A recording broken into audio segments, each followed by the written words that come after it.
বসেন ওর সাথে কথা বল। এর মাঝখানে যদি একটা মানুষ ঢোকে না একদম কিন্তু আমাকে জাজ করছো। আমি আসছি না তোমার কাছে, তুমি আসছো। যে মানুষটা কোনোদিন মানুষের সাথে কথা বলে নাই ওই মানুষটার সাথে জোর করে যোগাযোগ করছে। তো একটা মানুষ জানে না যে কিভাবে বন্ডিং বানাইতে হয়। সেই মানুষটার কাছে যখন আসছো ওই মানুষটাকে যখন অভ্যস্ত করছো নিজের সাথে সারাদিন কথা বলছো কেয়ার করছো ওই মানুষটা তো প্রেমে পড়ে গেছে।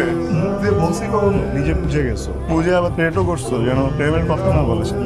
ওই আমার স্টুডিওতে ওই মেয়েটা ওকে ঢুকতে দিতাম না, তোমার ফ্রেন্ড এই জন্য ঢুকতে দিছি। আমি তো জানতাম তুমি আসবা। আমার যদি উল্টা পাল্টা কোনো কিছু করার ইচ্ছা থাকতো আমি কি ওকে তখন আসতে বলতাম? এসে কোনো কিছু না জেনে যা মন চায় তাই বলছো। তোমার মতো তুমি আমাকে তোতলা বলছো, আমি তাও কিছু বলি না, কারণ আমি তোমার চোখে ভালোবাসা দেখছিলাম আমার জন্য। আমি ভাবছি যে ফুল গুচ্ছ ঠিক হয়ে যাবে। কেন এটা করতে গেলে বল? আর যদি বিয়ে করবা তাহলে আমার সাথে ওই দিন ওটা কি ছিল?